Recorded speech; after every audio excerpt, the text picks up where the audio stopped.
What's up? Welcome to episode 10 of the Notes podcast. I'm here with PHX98. Hello. Bro, good to have you. Yes, I'm glad you could come through. Yes, sir.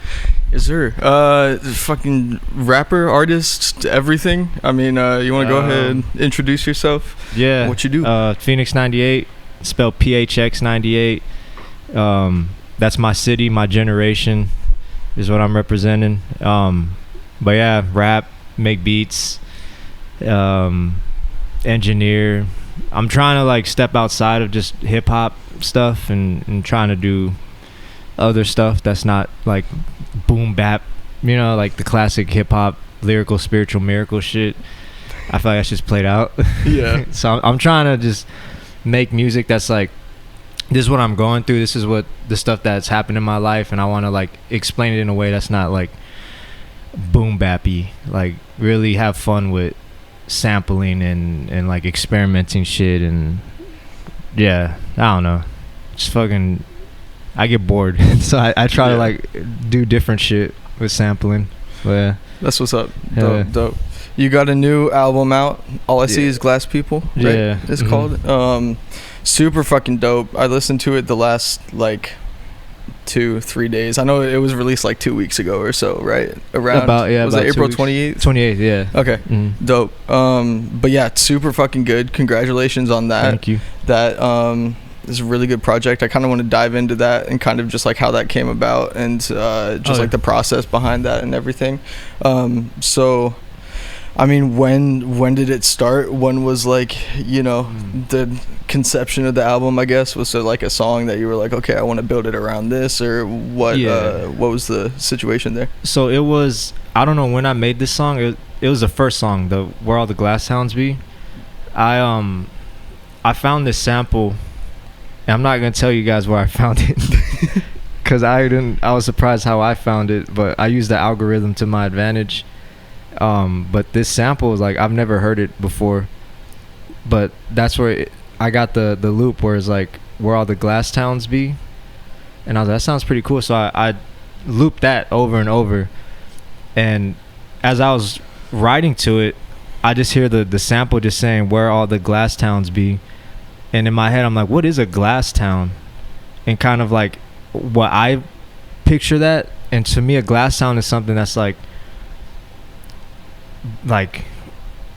fake, I guess. Like it can be broken instantly, or like it's see-through. Like then I'm like, all right, what's in a glass town? Glass people.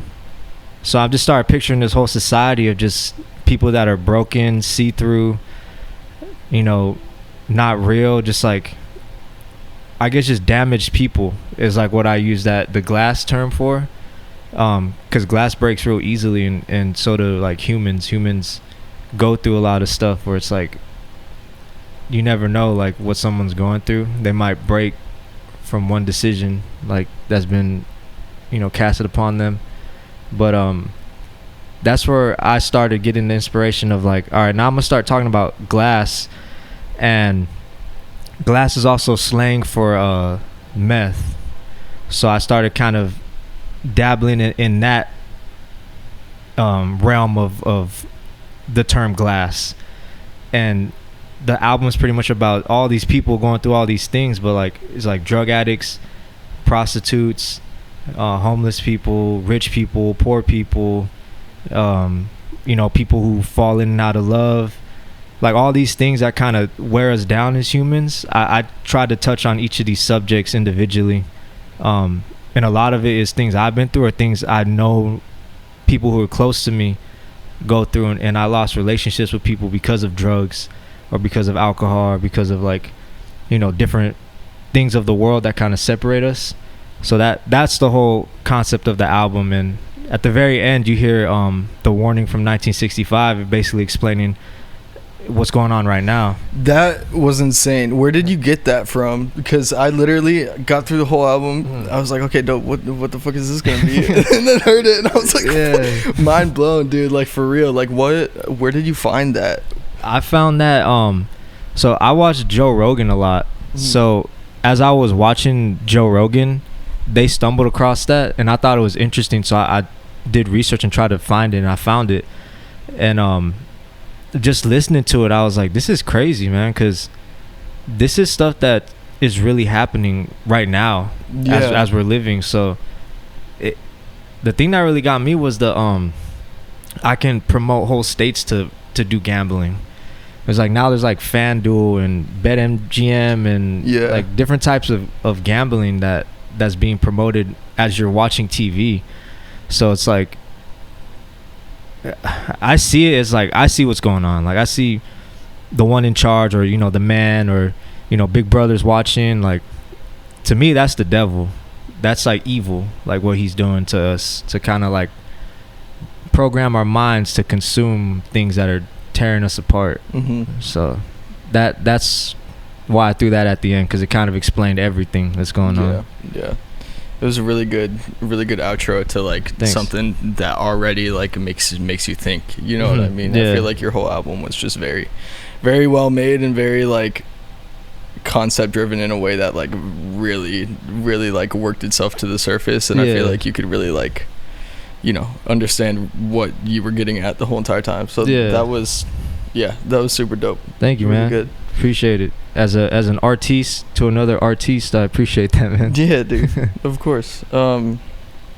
Super dope. When did everything like start? Like how old, I guess, is the oldest song? When did everything kind of wrap up, and what was the final like mixing process like, I guess?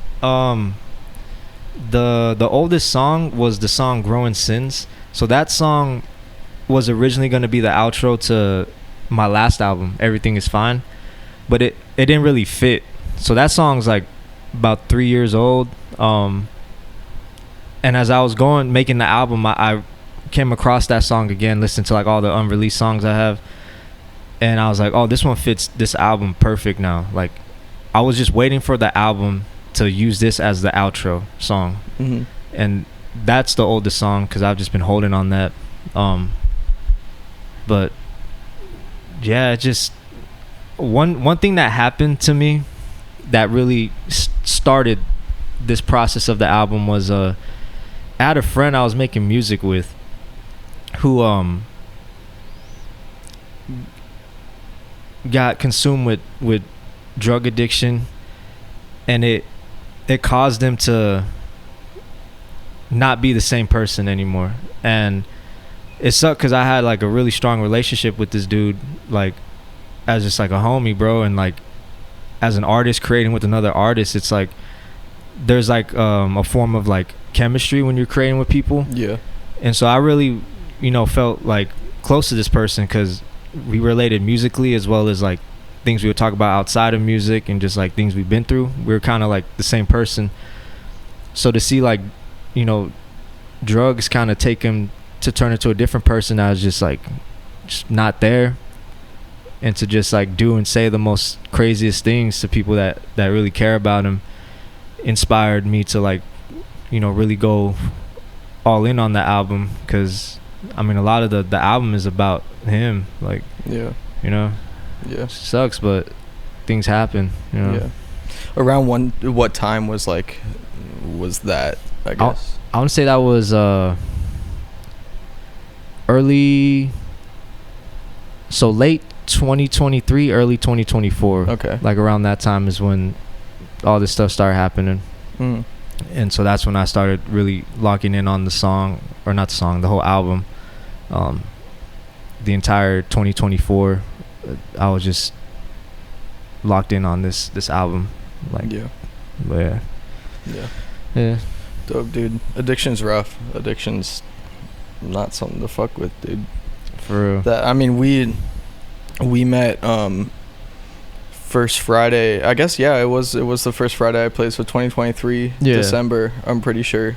And then it was around that time when all this shit was going on with me too. Yeah, damn. But we met around that time, and like January is when I also played First Friday with the group Drugs of Choice that I'm also like a part of, and that's like a big big central point in that group, because I mean I'm an addict, like recovered, and then same with the other member of Drugs of Choice is also a recovered addict. So we get that whole like addiction mindset, like the lows, bro, and everything. It's rough. So I mean, I hope the best for your friend. I mean, are they still like dude, I don't even know, or just no clue? No clue. Just kind of left the state. Okay. My friend Troy Burkhardt, he does comedy, but we're really close to this guy, and we don't have any sort of like way to get a hold of him. Yeah. Last I heard is he was gonna like off himself, but we don't know what he did, if he's still here, if he's not. But I never want anyone to do that to themselves, no matter how bad they've hurt me, or it's never the right option, because we're all humans going through this together, and it's just messed up. But I hope he's still kicking in. He's doing a lot better, Yeah, hopefully. Yeah, that's all you can hope. So I mean, not to just like jump off of that topic, but so when do you feel like everything was like finalized to the point where you were like, okay, I'm gonna mix this now, I'm gonna get this all set, and then from there, I mean, just the process. I know. Yeah, the mixing process is a lot of hours you spend. I want to say towards like November of 2024, October, November, around that time is when I was like, all right, I gotta, because I had all the mixes, I just had to like master them. So that took about a few months, because you're constantly listening to them, like, all right, I need to change this, I need to change that, or like, I like this one, let me go to the next one. You just kind of overanalyze things sometimes as you're mixing. That one shut off. So yeah, around late 2024, I was just like overanalyzing my mixes and just trying to get them right to sound good. I feel like I did a pretty good job at just the engineering side of it all, like the low end sitting well with everything else, and enough, the vocals cut through and there's enough space for like the instrumental to kind of go with the vocals. Yeah. So I don't know, my lead vocals are always in mono, and then anything like backing vocals or like any cool effects I do with like ad-libs, I put those in stereo and I widen them. Yeah. So you mix the whole thing yourself? Yeah, the entire thing. Yeah. Sounds fucking good, dude. What? Thanks, man. Thanks. Not that I'm like surprised. I just know from like a standpoint, like it's gotten to the point now where I used to mix all my stuff like myself, and then now I'm just like sending it off because I'm like, I feel like I just I fuck it up, like from an artist mixing standpoint. Like it's difficult for me. So props to you for thanks, man. Thanks for doing all that. And also, I mean, did you produce the whole thing yourself as well, or? I produced all of them except 2 tracks. Carlin Walker, he produced Hosea's Harlot, and then Fly Nonsense, who's also known as Era McFly, who's from Florida. He's out in Orlando. Produced Growing Sins, the last song. Okay. So everything else was me though, but I appreciate them for like providing me those beats. Yeah. To work with, because they really fit what I was trying to like talk about, and I liked their beats, bro. Their beats are pretty sick. So there's a lot of talented producers out here, man. It challenges me sometimes when I'm like, because I like to challenge myself as a producer too, not just like a rapper or an artist. But I feel like I'm also like I gotta be at that level with my production, because there's some crazy producers out here, bro. So yeah, even like rap too, like I don't know, I feel like I'm battling the producers, the rappers, and the engineers. You got that competitive side. Yeah. Not in some like hateful way, but just in some like I gotta stay up on the high level, But that's how I'd kind of view it. But yeah, production, most of it was me though. Just the way everything was arranged, me, and the track list, all that shit. Very proud of it, man. Very proud of this project. Yeah, dude, should be. Hell yeah, bro. Hell yeah. So every artist that's come on here, for the most part, I kind of go through like, I don't mean to say like a checklist of things to ask, but just like one of the major things is I like asking about like your story and what got you into music in terms of like, you know, how long you've been doing it, what really kind of like initiated that spark and everything like that. So what would you say, or I guess you could just go through the story of like what got you into music and this is a crazy story, bro. Yeah. All right. So when I graduated high school, I was like really smart in high school, so I was able to get was it grants? Yeah. Where they pay? Yeah. I was able to go to college for some years, but as I was in college, that's when I started making beats. When I got out of high school, I never wanted to rap. I just enjoyed making beats because I thought it was fun. Mm-hmm. And then I started taking it more seriously towards like my second year of college. I started like actually like putting in hours of like coming home. Even while I'm in class, I would make beats with the headphone in, and I would just like make beats and like learn how to do it, learn how to sample, learn how to, you know, use FL keys, or, you know, like I would just really just learn, bro. Busy Works Beats was a YouTube channel that I watched a lot so I can understand how to use FL Studios more, and that helped out a lot. But as I started making beats, I had a friend that I worked with who was supposed to rap, so I was the dude who made the beats and he was the rapper. Yeah. You know, he got his heart broken and kind of got uninspired to even make music, so I was like, okay, I have all these beats, I'm gonna just start writing now.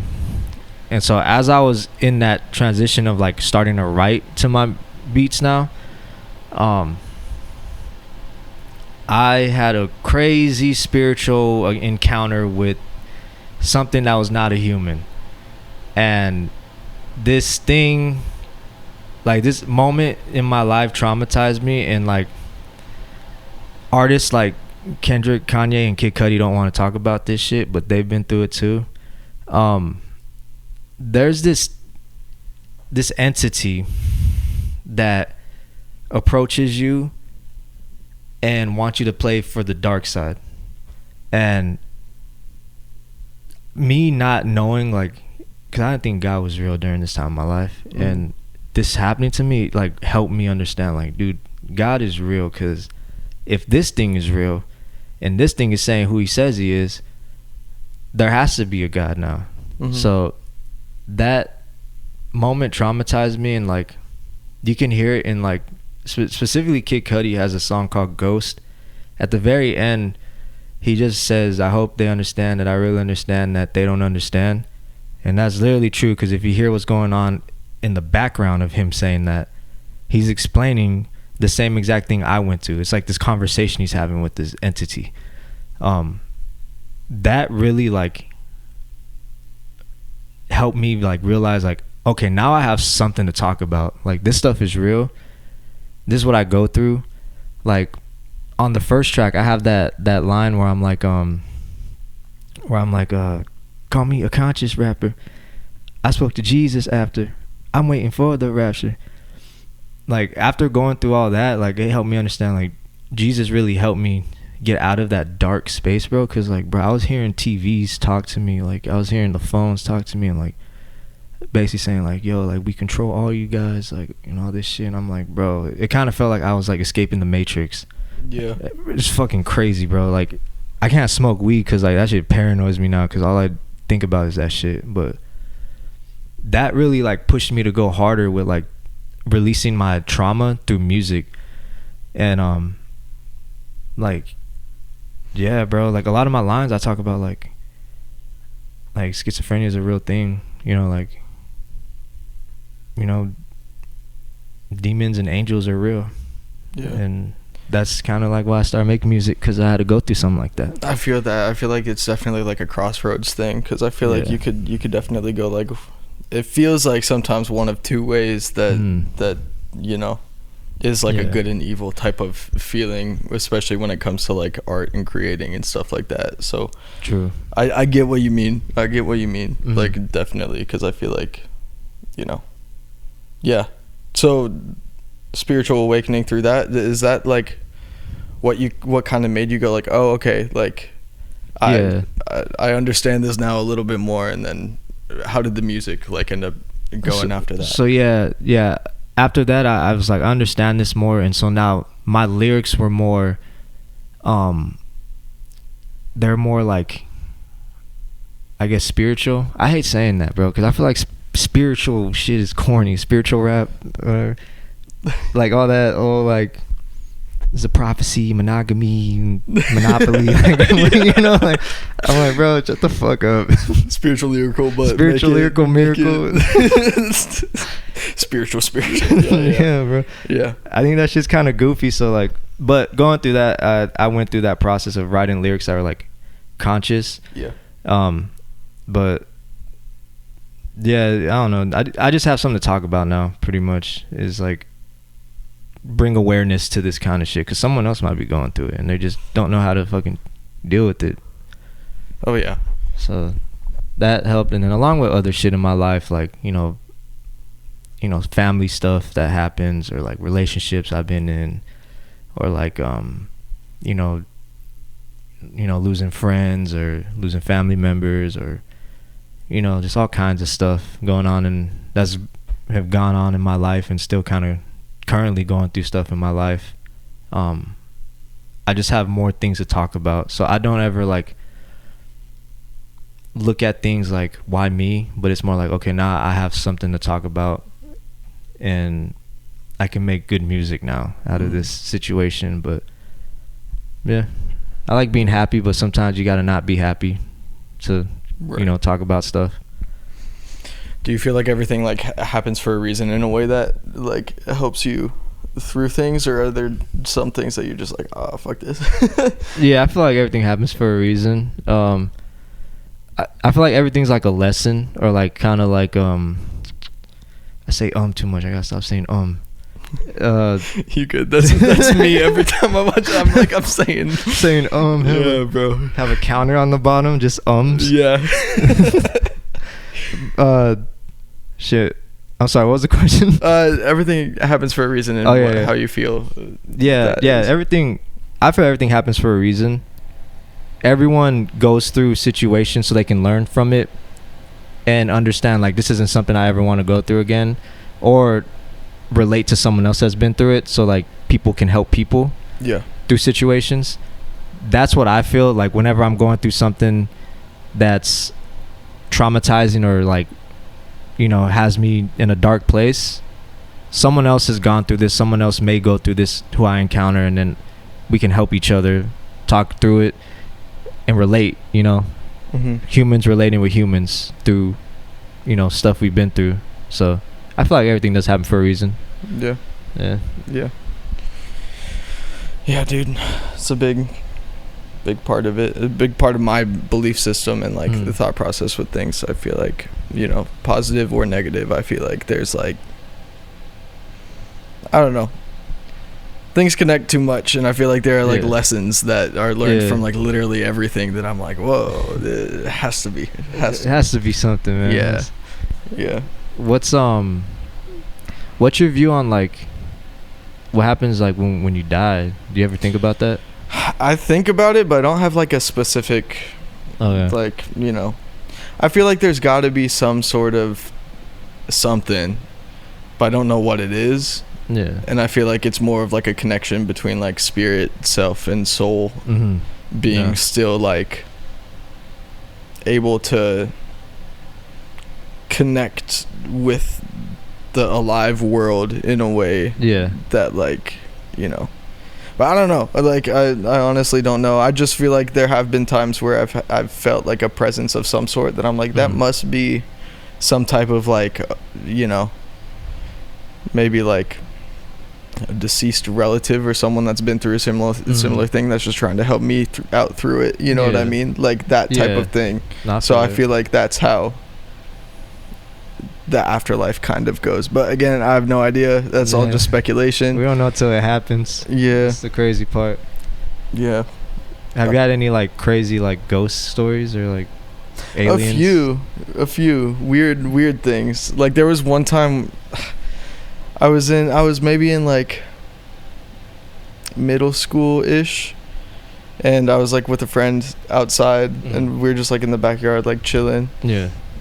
And I was just like talking, and I forgot what I said, but I like cussed really loudly about something, and there was just like this really loud like old woman's voice that was like, "Stop cussing," blah blah blah, like in my ear, like in my head.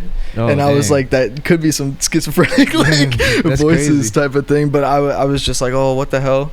And then other situations where like in that house there was like someone that passed away that was like, it was my parents' friends like family's house that we were renting out, and there was this lady that passed away in it, and there were just like weird unknown things that would happen every once in a while that were like, oh, that must ghost. Be yeah and like other instances. There have definitely been instances where I feel like angels have helped me through some things. And a couple episodes back I was talking to the homies Heaven and Waves at the end of it, but there was a time where like I drove super high with no brakes once, and like I definitely feel like there's a presence there because so much could have gone wrong, and it just felt like there were like situations that just like completely helped me through that. I don't know, it's all like little things. There hasn't been like a massive thing that has happened other than that voice thing. That was super weird, and that felt like super like worldly, and I would be scared too. I was scared as fuck, and I was like to my friend, I was like, did you fucking hear that? And they were like, no. And I was like, I'm fucking hearing things. That old lady yelling at us. Yeah, I was like, are you sure you didn't hear that? Because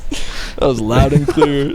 But no, yeah, there are little things. I would consider myself definitely like a spiritual person. When it comes to religion, I'm like, it's a tricky thing. It's tricky, but I feel like there is like a God presence. Yeah. You know what I mean? But what that is exactly, I don't know, and I'm not about to like judge someone or argue with someone about like what that is, because everyone's got their own like belief system about everything. That it's rough. That's annoying how much that like that creates a rift between people, I feel like sometimes, but I also get it because it is like belief systems and morals and everything like that. But what about you?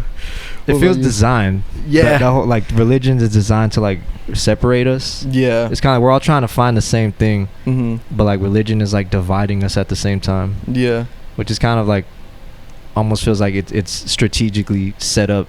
Right, feels like it sometimes. I feel like there are so many things in the world that feel that way though, that at this point I'm just like, you know, obviously I have my opinions, but I try not to like, this might make me sound like shallow or whatever, but I try not to like think too much into it, because that's when I start going like crazy, really I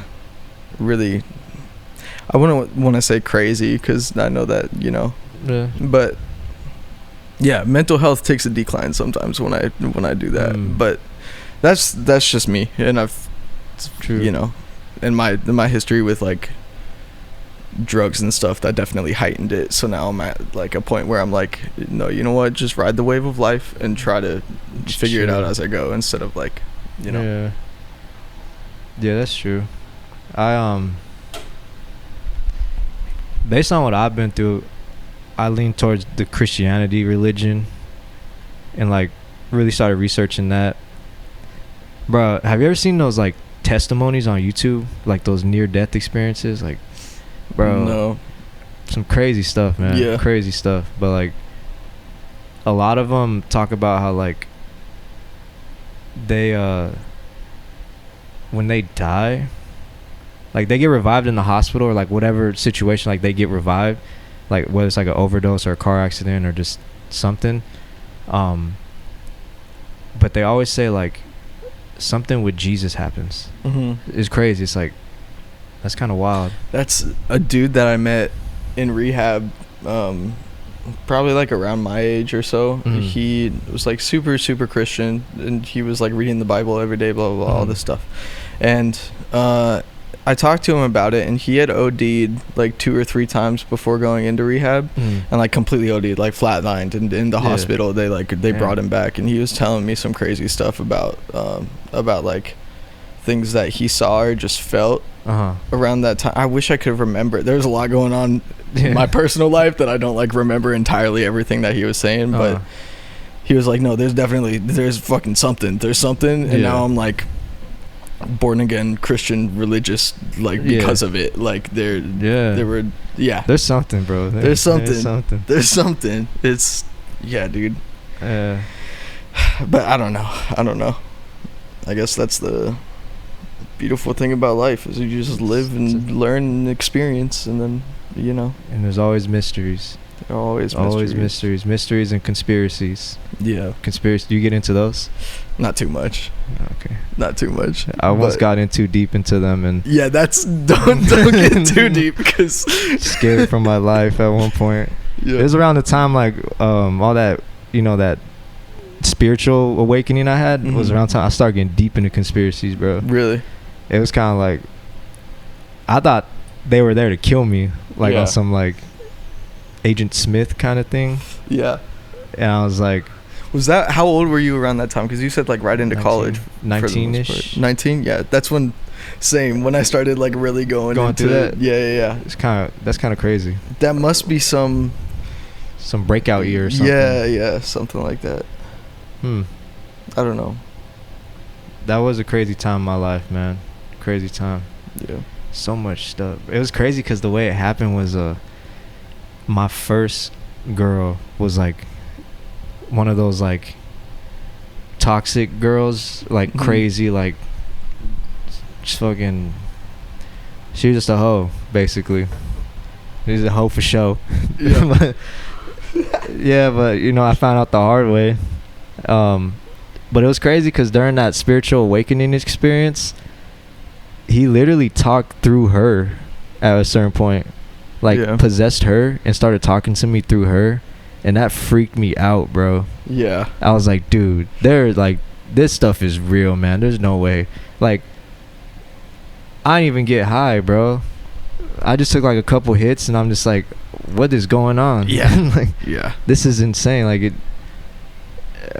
Yeah. No, yeah, that's something that I also meant to bring up is I feel like sometimes like messages through people that you're around, you know what I mean? Like there are some times that like even I'm just like sitting and I say something random to someone that like I'm like I don't really know what compelled me to say this, but that person must have like needed it, you know what I mean? Like that stuff happens sometimes, that I'm just like it is God or some other something spiritual, dude. Like There both happen though. Like sometimes it's like God uses people, and sometimes you'll see like the devil use people, like for like negative stuff. Yeah, like someone will do something negative to someone, and then that like messes them up. But then you'll see God do something where this puts this person in their life, or like you'll just be convicted to say something to someone, and then that is something they actually needed to hear. It's God working. Yeah, for real. It's beautiful. It is. So back to the music a little bit. All right, back to music. Back to the music a little bit. How's your music been, man? How's the solo stuff and the drugs of choice? It's a lot. Like because I've been doing my solo stuff, obviously, which has been going pretty well. Like my last release, Red, the song called Red, just released a music video for it. That's been doing pretty well. And like, I don't know, there's just been like good reception overall to like what I've been doing, which I appreciate and I really like. And I got a couple other songs. Like I got one song that's being mixed right now, and I'm still like creating when I can, but sometimes it's a little hard just because like creative ruts and everything like that. But working on something right now that's kind of in the vault, that's on its way to being done, and then I'll probably shoot a music video for that song and then release those two together. Okay. When it comes to other stuff, like I'm drumming for a few people now, so it's like drumming for my homie Morningstar and his group Morningstar, drumming for another band called Day Trip to Sedona, and drumming for my friend and Creed, who's he was on that show at the pub. Yeah. He was living in Oklahoma. He's moving here. Like we're gonna be roommates. Like starting in June or something like that. So that's when I feel like music is really gonna start like ramping up a little bit. When it comes to drugs of choice, Megan went to Crass. You know, Crass is like a music engineering school. Yeah. So she went there and then left to go back home to Vegas to do her internship, and she was there for a while, but she's moved back and like getting her life together again back out here, and then once that's all kind of figured out, then we're getting Drugs of Choice figured out a little bit more. And there's also new member joining soon. New member? Yeah. Oh, so no. It's not me, guys. It's not me. I don't play any instruments. But yeah, so that's gonna go through like a little change in terms of like evolving into something else. But tight, bro. Music is going pretty well. It's not too bad. But yeah, just always trying to perform live more and trying to get out and do more things. And I've also been shooting videos a little bit more recently as well. So you want a video, bro? I hook it up with a video. But yes, sir. But yeah, just like lots of stuff, you know. Yeah. I actually wanted to ask you, when did like performing live come, and when did that all kind of? Because I met you. Did you perform live in December? When I met you, the month I met you. I think we performed. Did we perform on the same set first Friday? I think we definitely have like once or twice. I think the first time. Yeah. That's where I met you. Yeah. And like, I went by myself, so I didn't have anyone to talk to. So I just like, we were talking. I was like, oh, he's pretty chill. Yeah. And then every time I go and I see you, I'll just dap you up, say what's up, start talking. But for live performance, 2022. Okay. Maybe like late 21. Okay. That's when I started feeling confident to like perform live, cause you got to build that like confidence of like, I'm gonna just do it. Yeah. You know, cause I feel like everyone. I mean, I don't know if it's happened to you, but like your first performance, you're like nervous because you're like, I've never done this, and I'm on stage in front of random people. Yeah. And you don't know how to like process that, and you don't want to mess up or like, you know, stuff like that. So my first performance was trash. Really? Yeah, it was pretty bad, but it was also like, I don't know, I was like in a little relapse during that time, so it was also like that played a part in it, and I was just like completely out of my element. Before that, I was like filming on stage sometimes with like some groups and stuff like that, so that's when I got like my crowd confidence a little bit in terms of like being in front of people. Yeah, because that was nerve-wracking. But then I was in front of people like performing, and I was like, damn, what do I do to be like, you know, entertaining? Playing the drums, dude, that's drums crazy. Now, but that time it was just like tracks and me, like, you know, solo music performing and stuff like that. So but yeah, drums now I'm completely happy with, and I'm cool performing drums. But it was an experience. Do you feel like you caught that confidence like pretty quick? Because you're a fucking good performer every time. Thank you, man. I've seen you like a couple. I feel like I've seen you perform more than once. A couple times. First Friday. First Fridays. Oh yeah, no, and the show. The show. We've seen each other perform. Yeah. Low key, my first performance was at Endgame in Mesa. Okay. There was like this show going on, and I had a 30-minute set, so I was doing nothing but unreleased songs off the For the Kids mixtape, and bro, I was nervous the entire time. Like, if I could go back, I would have changed, like, you know, certain things, like the way I moved my hands or the way I was standing or my pacing or like how I delivered it. But that's just being overcritical on myself. But I feel like my first performance was very like better than I thought it was gonna go. Yeah. Like, I didn't mess up any lyrics, and it went a lot better than I thought it was gonna go. And then I just had to keep that same energy, because there's times where I do have sets where I'm like, bro, that was pretty bad. Like, I know I could do better, but that means I care about it a lot. Yeah. So yeah. Every time I go in, I'm nervous, but I maintain my confidence. And when I feel like my confidence is being pulled back by like the crowd not listening or the crowd not really paying attention, or, you know, because I'm nobody right now as far as like, you know, social media and stuff like that. Like, I'm not really, like, I can't sell out a show at the Van Buren by myself, you know. Like, I'm not at that level yet, so it's like you gotta kind of like, you know, grasp people's attention when you're performing. and sometimes it gets a little discouraging when no one's really listening. Right. But right. I still do my best. Yeah.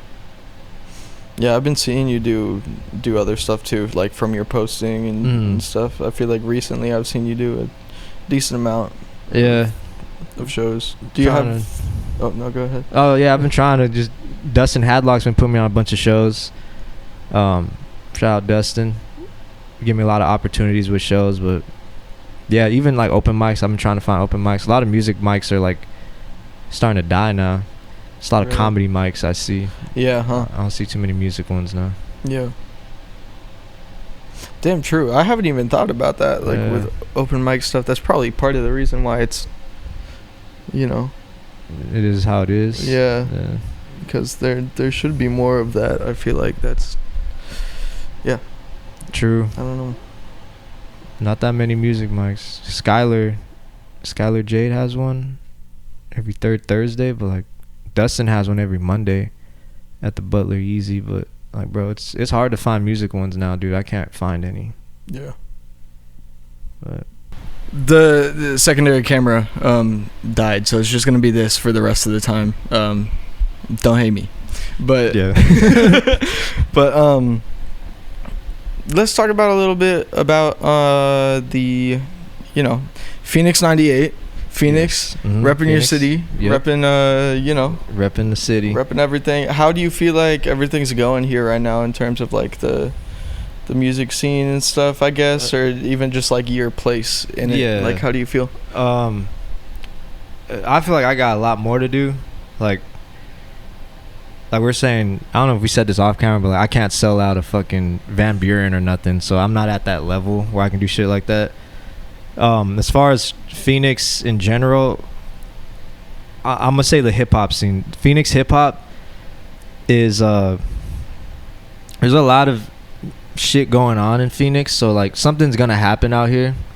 There's gonna be a lot of, you know, rappers or artists or producers, even DJs, but there's gonna be a lot that you'll see come out of Arizona. But bro, fucking the rap scene is just like fake as fuck, bro.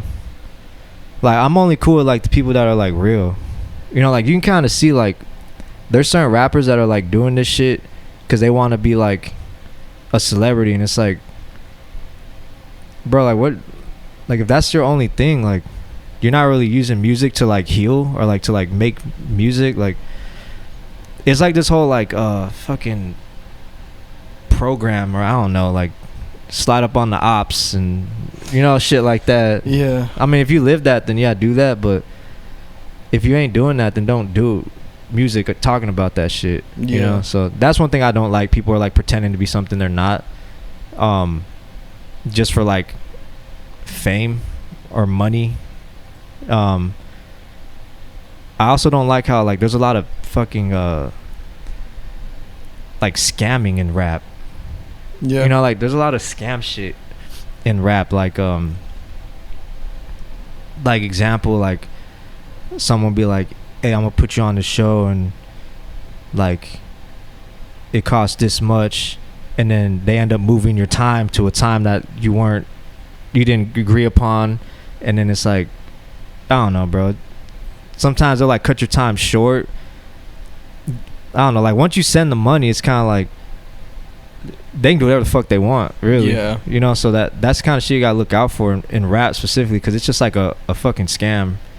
Rap's a scam, bro, especially if you don't know anything.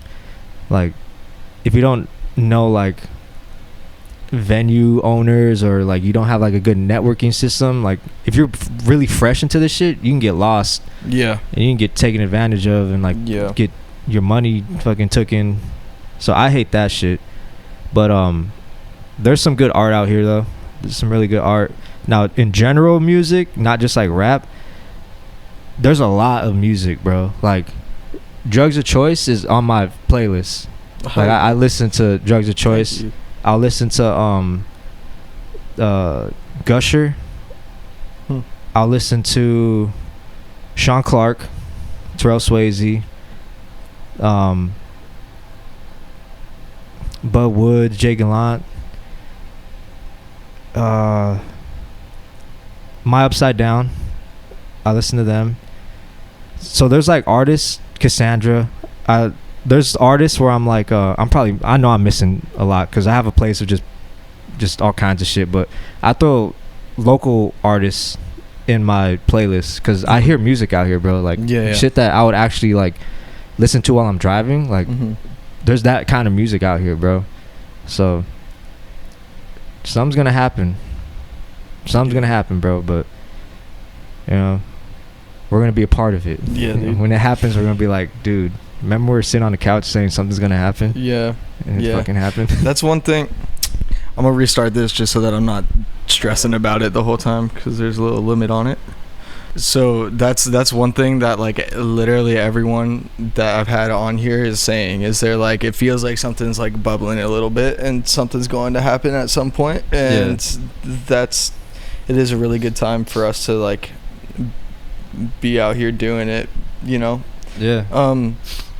Not to put like anyone on blast or anything, okay, but it seems like, I mean, that is true, and I've seen it because I feel like I'm kind of like, and I feel like you're also in this boat a little bit of kind of being in the like middle, like, you know, I feel like there are a lot of young artists coming out right now, and there are a lot of people that have been out here like doing it a lot, you know what I mean? And I feel like the people that have been doing it here for a while, there's a big divide between the attitudes between the young crowd and like the older crowd, you know what I mean? And it feels like the older crowd is like, they've been on the side of like kind of fucking people over in terms of like the rap stuff. Would you say that's because I feel like you're in a spot where you're maybe, from what I've seen at least, or like what it seems like, is that you've been around like the older crowd a little bit more than the young. Am I right in saying that? No, that I get what you're saying. Yeah, the older crowd are the ones who take advantage of the younger crowd. It's kind of like what I'm seeing. I have had an experience where like I've gotten kind of like fucked out of my money, not literally. Pause. No diddy on that shit, bro. But I've gotten like my like paying money, and then my set gets moved to like a totally different time, where it's like a time where no one's really gonna be there. So it's like you just learn from that shit, man. You realize that shit's weird. It's just what it is, though. But because I feel like the younger people that I've talked to in terms of like the scene and stuff, they're like, they do feel like there is a change that is happening in terms of like the, let's just all fucking be positive and figure it out together, as opposed to fucking people out of their money. Like, like literally, let's just do shows, bro. That's literally all. Like, that's literally all it is. Let's do shows. Let's not do like fucking festivals. Like, all right, this ain't no shade towards Arizona Hip Hop Festival. The venue has to change. Where's it at? The Monarch. Oh, okay. Yeah, it's the Monarch. Not the Marquee. The Marquee is one in Tempe. The Monarch, downtown Phoenix. Yep.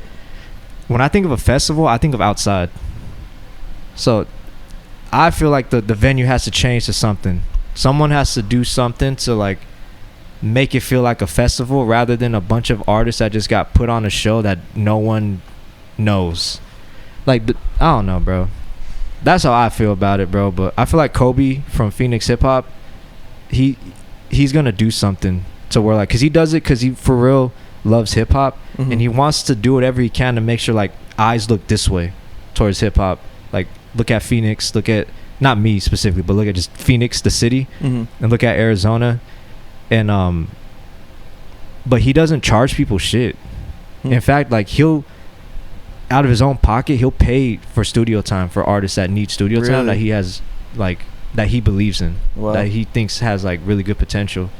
Like, he does shit like that just because he loves music, and we need more people like that in the community that have connections. Because he has some connections, so we need more people like that who are like willing to do this out of just the love of the music and wanting to see everyone succeed rather than just like take their money. Right. That's what I want to see out here. Especially because we're already in here, like, struggling in our own literally, rights, you know, like we're already everyone's got their life going on, and like on top of that there's the music of it. Like I feel like that's, you know, can't be fucking people out of their money if they're already struggling with other things and the life stuff. So I don't know, just do crypto, bro. Huh? You want to get rich, do crypto. You're gonna get rich doing crypto before you ever get rich doing rap. Dead ass, bro. Invest your money. Yeah. For real, invest your fucking money. Like when you do get money, invest in stocks, invest in crypto, invest in the music, but don't buy no dumb shit, man. Yeah. Don't buy no shit that depreciates. Yeah. For real. For real. Damn, dude. That's a fact. That is a fact. How do you feel about First Friday and the way it's going, or the way it has been going? I like First Friday. Yeah. It's like a whole, I guess vibe is the word I'm looking for. Yeah. It's a whole vibe. It's a whole vibe, yeah. It's just cool. I like specifically like the Bud's Glass Joint area, that 4th Street Roosevelt area. Yeah. I feel like there's a lot going on in that area, and it's like cool to see. Like, but music. It's low key also like out of the way a little bit, but like in a cool way. Yeah. You know what I mean? Because there's like the I don't know. There's obviously like Roosevelt, but I also feel like the closer you get to Central, the more like people are around that is kind of just too much. But like that side of things, I feel like I like is really cool. I think it's like a lot of networking opportunities too. Like if you ever want to just like put yourself out there, and like if you do any kind of art, that's the place to go, and just kind of like talk to people and then get people's Instagrams and, you know, follow each other. And I don't think it's as hard as people make it to seem. Like all you really have to do is just like talk to people and just support people. Yeah. Really. It's like that's how you build relationships and friendships, and then everything just follows, man. Yeah. Kind of like let your ego go and just like realize there's a lot of people out here that are creating music, and you just gotta be cool, man. Don't be no asshole. Yeah. For real. Damn, dude. How long has it been?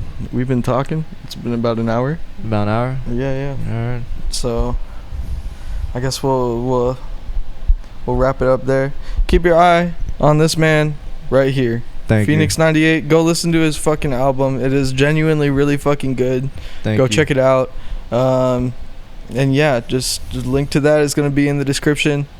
Glad to have you on, dude. Yeah, bro. Hope to have you on in the future. Yes, sir. Once again. And yeah, Notes episode 10. Peace out. Peace.